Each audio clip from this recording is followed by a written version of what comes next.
Alright guys, it's Jerningham here. A lot of people across the UK and across Scotland, Wales and Northern Ireland are going to be very, very upset about this coronavirus that's killing a lot of people. So far it's killed loads of people. So I think it's got up to like 2,000 people now. But like I say, it's gone for a big jump since yesterday. It's killing a lot more old men than old women. It's killed a 13-year-old boy. It's killed a 20 or 21-year-old girl and a 19-year-old teenager boy. And they had no life-threatening injuries, they had no heart conditions, they had no asthma or cancer or anything. It's taken their lives as well. It's like they say, we're fighting an invisible enemy. We can't see it, but we can see the effects of the enemy when it strikes and when it takes people's lives silently. You know, a lot of family members and people are going to be very upset across Scotland, Wales, Northern Ireland, England, because they're losing their loved ones. It keeps mounting up like this. It's going up, keeps rising every couple of days, every couple of weeks. May go up even more. Who knows? Hope it doesn't.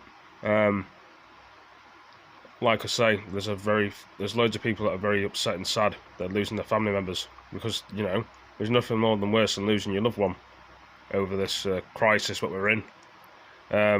It's a very horrible germ or something what's been made. Some people would say it's been made in a lab, biohazard germ or whatever. Some people may think it's crazy talk, or it's just appeared from an animal. There's got to be more to it than this. As we've been watching over the weeks, people have been dying mostly every day. And now they've got a new hospital in London, they're putting 4,000 people in. Coronavirus UK staff prepare for the first COVID-19 patient in London's hospital. So it's a new hospital with the army going to be in there, helping. But the thing is, if they build one hospital and there's no more room, when are they going to put everybody else? Unless they fit in this main new hospital in London. It frees up other places of staff in other hospitals that are full and overstretched. That's my opinion. I don't know how long this is going to go on for. Some people in China were on lockdown for like 3 months, but they'll be coming out of lockdown in April, which is the 1st of April, unless they're already out of lockdown, I don't know, unless they've extended lockdown in China, Wuhan. But people in Africa, South Africa, got the coronavirus. People in Germany got coronavirus. People in France. Trying to think what else I've missed out. Italy's got the worst cases of corona. It's still gone up daily. But anyway, more breaking news. It's gone up again in the UK. So I'm going to play the video for you guys. It's going to be very sad for a few people, but sometimes life can be like that. I'm sorry about that, but it's where life is. I mean, this time yesterday we were talking about the fact that actually the data that we received yesterday was a sobering set of data in itself. Again, today these figures are even higher, but we should say that actually this is in the range that is expected. We know that things are going to get worse before they get better. The lockdown measures that are currently in place, it's going to take a good couple of weeks before we do feel the effects of those. 2,352 people have died after testing positive for COVID-19 in the UK, which is increased by of 563 deaths seen yesterday. 563 up to in total 2,352, 31% higher than the figures that we had for yesterday.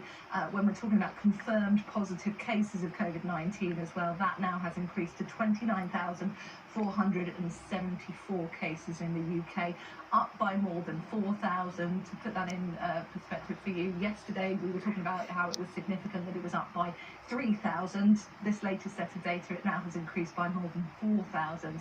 And breaking it down into regions, for Scotland, we know the total number of deaths now has reached 76, an increase of 16 further deaths confirmed cases, they are now up to 29,474, they are now, yes, 2,310, up by 317 on the previous day.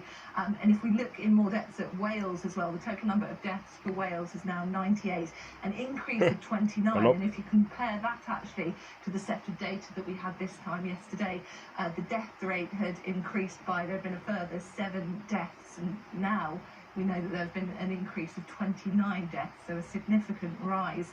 I think what will be interesting is how these figures are interpreted when we see the Downing Street presser a little later today.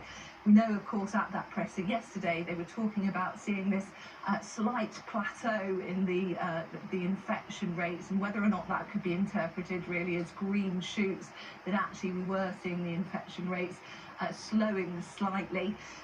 An increase in the UK cases of more than 4,000 in the last 24 hours. It'll be interesting to see whether or not they can still call that a plateau, or whether or not they feel that certainly the infection rates are slowing. So I think we'll watch out for the Downing Street presser a little later today to see how these figures are actually interpreted.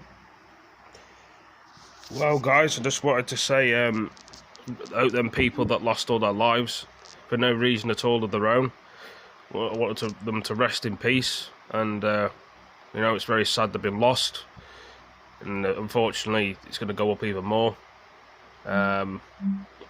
Like I say, thank you for joining my stream and video and spending your time watching it, and I shall catch you guys in the next video. Thank you for joining me. Peace.